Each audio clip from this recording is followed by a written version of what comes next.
In a quiet village, there lived a lovely couple, Chike and Amara. Chike was a traditional man who believed that a woman's purity could only be proven through blood on her wedding night. To him, that was the ultimate sign of virtue. But on their wedding night, Amara did not bleed. From that moment, Chike's heart hardened. He felt betrayed, convinced that his new wife had been unfaithful. Amara tried to explain, pleading for understanding, but he refused to listen. When she became pregnant, his doubt only deepened. He accused her of carrying another man's child and began treating her with cruelty. He insulted her, neglected her, and turned to alcohol and women for comfort. He would bring his girlfriends home, flaunting them in front of his wife and mocking her shame. Yet Amara remained faithful. She endured his cruelty with quiet strength, praying that one day he would see the truth. But Chike never did. When she gave birth to a baby boy, Obina, Chike drove her out of the house, declaring that he would never raise a bastard. The villagers whispered and mocked her. Even her family turned their backs on her. Broken and humiliated, Amara gathered what little she had and left the village. She carried her baby to the city, determined to start over. Life in the city was cruel. She struggled every day to survive, working as a cleaner, washing clothes, and selling food by the roadside just to feed her child.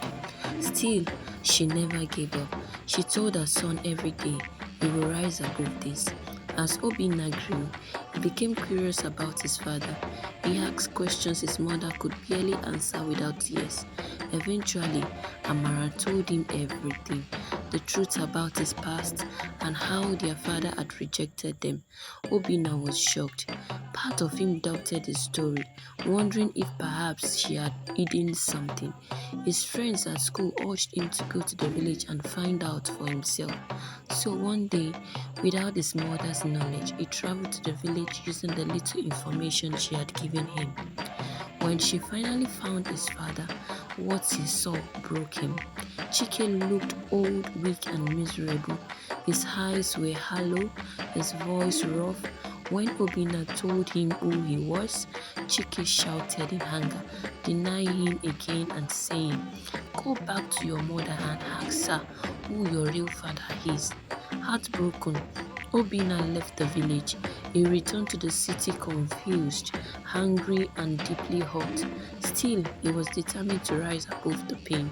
He studied hard, graduated from the university, and became a doctor, one of the best in the country.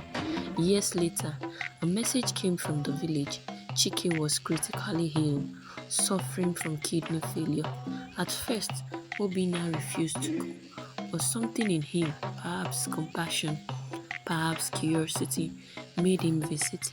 When he saw his father lying helpless on the hospital bed, regret written all over his face, memories flooded back.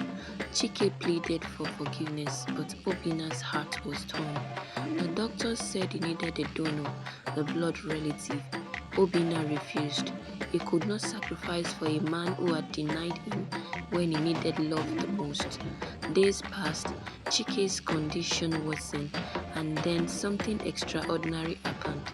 Amara, the same woman he had cast out years ago, came forward. Despite everything, she offered her kidney to save his life.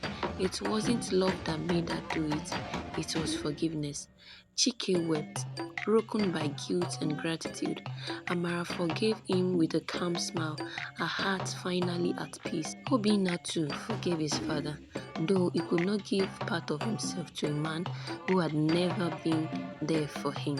He let go of the hatred that had burdened him for years. In the end, Chike lived, but he was never the same. He spent the rest of his life repenting for the pain he caused, while Amara lived in quiet peace, free at last. But Obina, the child once denied, became a man who healed others, carrying in his heart the greatest lesson of all. Forgiveness is not weakness, it is freedom.